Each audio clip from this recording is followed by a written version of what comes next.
نحمدہ نصلی علی رسولہ الکریم اما بعد فاعوذ باللہ من الشیطان الرجیم بسم اللہ الرحمن الرحیم الصلاۃ والسلام علیکہ یا سیدی یا رسول اللہ وعلی آلکہ و اصحابکہ یا سیدی یا خاتم النبیین۔ السلام علیکم ناظرین محترم، آج میں آپ سب کو 13 رجب المرجب 1442 ہجری حضرت علی رضی اللہ تعالیٰ عنہ کی ولادت باسعادت کی مبارکباد پیش کرتی ہوں۔ اللہ تعالیٰ نے ہمیں ایسی ہستیاں عطا فرمائیں کہ جن کا فیض قیامت کے دن تک جاری رہے گا۔ عشرہ مبشرہ میں سر فہرست 4 اصحاب رضی اللہ تعالیٰ عنہم اجمعین اپنی اپنی جگہ پر ایسی فضیلتیں اور مراتب رکھتے ہیں کہ لگتا ہے کہ ہر ایک دوسرے پر فضیلت رکھتا ہے، مگر سب کی اپنی اپنی شان اور عظمت ہے۔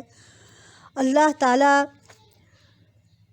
سب کے مراتب کو ایسے ہی ذوف شان رکھے، آمین۔ آج میں آپ کے سامنے چوتھے خلیفہ داماد رسول جگر گوشہ ابو طالب، آپ صلی اللہ علیہ وآلہ وسلم کے مربی خاتون جنت حضرت بی بی فاطمہ رضی اللہ تعالیٰ عنہ کے شوہر نامدار امام حسن حسین رضی اللہ تعالیٰ عنہم اجمعین، مقام عالی شان کے والد بزرگوار اور فاتح خیبر امت مسلمہ کے ہر شخص کے لیے مشکل کشا مولا علی رضی اللہ تعالیٰ عنہ کا ذکر خیر کرنے جا رہی ہوں۔ یہ میری قسمت کہ اللہ نے مجھے ایسا موقع فراہم کیا۔ چاروں صحابہ کی شان ایک ہی آیت اور اس کی تفسیر میں ملاحظہ کیجئے۔ آیت باری تعالیٰ ہے، محمد الرسول اللہ والذین معہ اشداء علی الکفار رحماء بینہم تراہم رکعا سجدا یبتغون فضلا من اللہ ورضوانا۔ مفسر لکھتے ہیں کہ محمد صلی اللہ علیہ وآلہ وسلم اللہ کے رسول ہیں۔ والذین معہ سے حضرت ابوبکر صدیق رضی اللہ تعالیٰ عنہ کی شخصیت ہے۔ اشداء علی الکفار سے حضرت عمر بن خطاب رضی اللہ تعالیٰ عنہ کی شخصیت مراد ہے۔ رحماء بینہم سے حضرت عثمان بن عفان رضی اللہ تعالیٰ عنہ کی شخصیت خاص ہے۔ رکعا سجدا یعنی رکوع کرنے والے اور سجدہ کرنے والے سے حضرت علی بن ابی طالب رضی اللہ تعالیٰ عنہ کی شخصیت خاص ہے۔ وَيَبْتَغُونَ فَضْلًا مِّنَ اللَّهِ وَرِضْوَانًا سے مراد بقیہ تمام صحابہ اکرام رضی اللہ تعالیٰ عنہم اجمعین ہیں۔ یقیناً عبادات میں آپ رحمۃ اللہ علیہ، آپ رضی اللہ تعالیٰ عنہ کو تمام صحابہ رضی اللہ تعالیٰ عنہم پر فضیلت کامل حاصل ہے۔ آپ رضی اللہ تعالیٰ عنہ کے خضوع و خشوع کا یہ حال تھا کہ ایک مرتبہ کسی جنگ میں زخمی ہوئے، تیر ران مبارک میں پیوست ہو گیا جو نکالے نہ نکل رہا تھا۔ صحابہ اکرام نے مشورہ کیا کہ آپ رحمۃ اللہ علیہ کا خضوع و خشوع عبادت میں انتہائی حد تک ہوتا ہے، چنانچہ کیوں نہ نماز کی حالت میں نکالا جائے۔ چنانچہ آپ رحمۃ اللہ علیہ نماز ادا فرما رہے تھے کہ تیر نکال لیا گیا اور آپ کو ذرا بھر اس کی تکلیف نہ ہوئی۔ آپ رضی اللہ تعالیٰ عنہ کہا کرتے تھے کہ جب میں چاہتا ہوں کہ اللہ سے ملاقات کروں تو میں نماز پڑھتا ہوں، اور جب میں چاہتا ہوں کہ اللہ تعالیٰ مجھ سے کلام کرے تو میں قرآن پڑھتا ہوں۔ واہ سبحان اللہ۔ حضرت علی رضی اللہ تعالیٰ عنہ کی ایک اور فضیلت آپ صلی اللہ علیہ وآلہ وسلم نے اپنے آخری خطبہ حجۃ الوداع میں فرمائی کہ حضرت علی رضی اللہ تعالیٰ عنہ بھی یمن سے اس حج میں شریک ہوئے۔ حج سے واپسی پر راستے میں قافلہ ایک مقام پر پہنچا جس کا نام خم غدیر تھا۔ اسی غدیر کی نسبت سے اس مقام کو مقام غدیر یا یوم غدیر کا نام بھی دیا جاتا ہے۔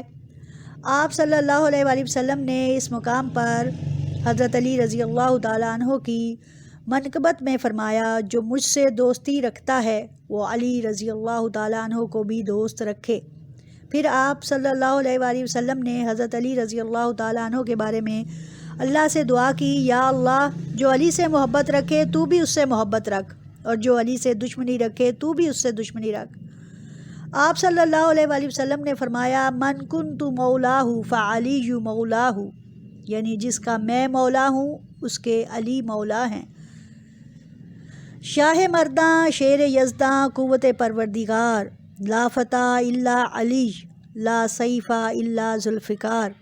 آپ رضی اللہ تعالیٰ عنہ کا نام مبارک علی، کنیت ابو تراب اور ابو الحسن، جبکہ لقب حیدر اور شیر خدا تھا۔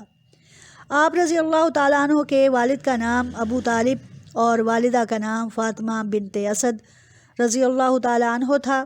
حضرت فاطمہ بنت اسد حضرت ابو طالب رضی اللہ تعالیٰ عنہ کے چچا کی بیٹی تھی۔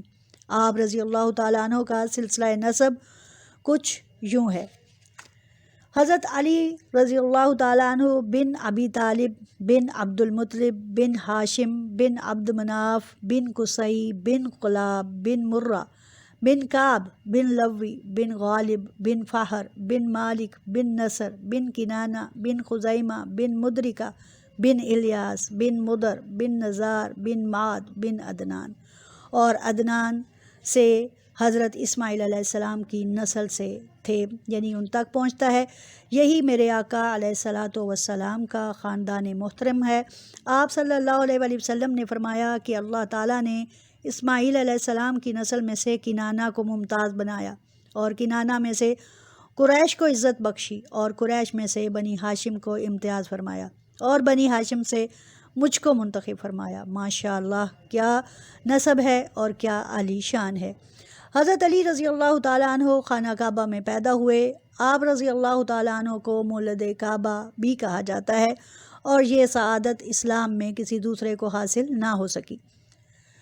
کہا جاتا ہے کہ حجرہ اسود کے قریب رکن یمانی پہ بار بار دراڑیں پڑ جاتی ہیں، اور جب بھی ان کو مکمل کیا جاتا ہے وہ کھل جاتی ہیں، جس کے پیچھے آپ رحمۃ اللہ علیہ کی ولادت باسعادت کی کرامت شامل ہے۔ آپ رحمۃ اللہ علیہ کی ولادت باسعادت کے پیچھے ان کی والدہ، یقیناً کرامت والی ماں اور کرامت والا بیٹا کو یہ خوش قسمتی حاصل ہے کہ اللہ نے حضرت مولا علی رضی اللہ تعالیٰ عنہ کو کعبہ کے اندر پیدا فرمایا۔ روایت کی جاتی ہے کہ حضرت فاطمہ بنت اسد درد ذیل میں مبتلا تھیں، یہاں آئیں اور دعا فرمائی: اے اللہ، میں تجھ پر، تیرے نبیوں پر، تیری طرف سے نازل ہونے والی تمام کتب پر ایمان رکھتی ہوں۔ میں اپنے جد حضرت ابراہیم علیہ السلام کے کلام کی اور اس گھر کے معمار جس نے اس کی بنیاد رکھی اس کی تصدیق کرتی ہوں، اور میرے بچے کو جو میرے شکم میں ہے اس کی پیدائش کو میرے لیے آسان بنا۔ اس کے بعد کہا جاتا ہے کہ رکن یمانی یعنی خانہ کعبہ کا کونا پھٹا، اور آپ رضی اللہ تعالیٰ عنہ 3 دن تک وہیں رہیں، اور اس دوران خانہ کعبہ کا دروازہ بھی نہیں کھلا۔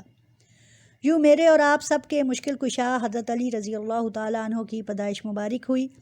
آپ صلی اللہ علیہ وآلہ وسلم حضرت فاطمہ بنت اسد یعنی حضرت مولا علی کی والدہ سے کی بہت عزت فرماتے تھے۔ آپ صلی اللہ علیہ وآلہ وسلم نے فرمایا کہ میں ابو طالب کے بعد سب سے زیادہ اس نیک سیرت خاتون کا احسان مند ہوں۔